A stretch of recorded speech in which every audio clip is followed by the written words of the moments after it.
Friend, ये है class 9 retail इकाई 1 सत्र 2 संगठित और असंगठित खुदरा बिक्री यानी ऑर्गेनाइज्ड और अनऑर्गेनाइज्ड रिटेलिंग।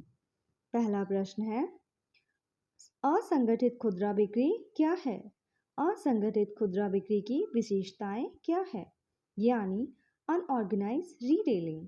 इसका उत्तर है, असंगठित खुदरा में छोटे व्यवसाय शामिल होते हैं जो कम मात्रा में गैर ब्रांडेड सामान बेचते हैं।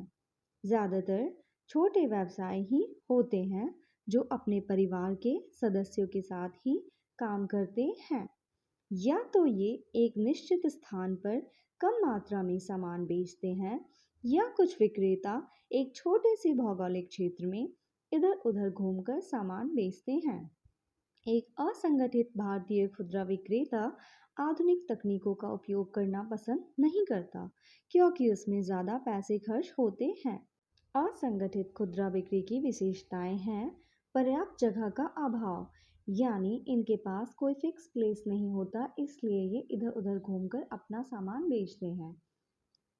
इसके बाद है आधुनिक तकनीक की कमी, यानी इनके पास पैसे की कमी होती है जिसकी वजह से ये किसी मॉडर्न टेक्नोलॉजी का इस्तेमाल नहीं कर पाते।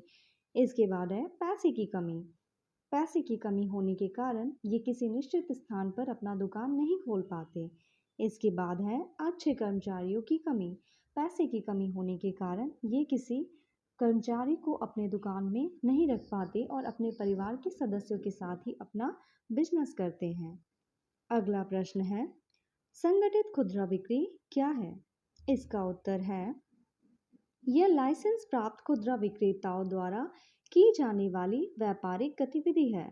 इसका मतलब है जो बिक्री कर, आयकर आदि के लिए पंजीकृत हैं, यानी संगठित खुदरा विक्रेता जो होते हैं वो टैक्स भी देते हैं और सरकार में रजिस्टर्ड भी होते हैं। यह ग्राहकों को अच्छे अनुभव के साथ अधिक सुविधा, पसंद और नियंत्रण प्रदान करते हैं। संगठित खुदरा बिक्री रोजगार के अवसर पैदा करता है और आने वाले वर्षों में विकास की अपार संभावनाएं प्रदान करता है। यानी ऑर्गेनाइज्ड रिटेलिंग में बहुत बड़े दुकान होने के कारण बहुत सारे लोगों को रोजगार भी मिलता है। संगठित खुदरा बिक्री के उदाहरण हैं supermarket, departmental store, hypermarket, shopping mall, teleshopping आदि। अगला प्रश्न है, संगठित और असंगठित खुदरा बिक्री के बीच अंतर। इसका उत्तर है, पहला, वस्तुओं की विविधता, यानी संगठित खुदरा बिक्री में वस्तु जो होते हैं वो अनेक प्रकार के होते हैं, असंगठित खुदरा बिक्री में कम होते हैं। अगला पॉइंट है रिटेल आउटलेट का आकार। संगठित खुदरा बिक्री में बहुत बड़े स्टोर होते हैं और असंगठित खुदरा बिक्री में जो स्टोर होते हैं वो छोटे होते हैं। अगला पॉइंट है कर्मचारियों की संख्या। संगठित खुदरा बिक्री में कर्मचारी बहुत अधिक होते हैं और असंगठित खुदरा बिक्री में कर्मचारी कम होते हैं। अगला पॉइंट है पूंजी की आवश्यकता। संगठित खुदरा बिक्री में बहुत अधिक पूंजी की आवश्यकता होती है और असंगठित खुदरा बिक्री में कम पूंजी की आवश्यकता होती है। अगला पॉइंट है टैक्स यानी कि कर। संगठित खुदरा विक्रेता टैक्स देते हैं, असंगठित खुदरा विक्रेता टैक्स नहीं देते हैं। इसके बाद है रिक्त स्थान।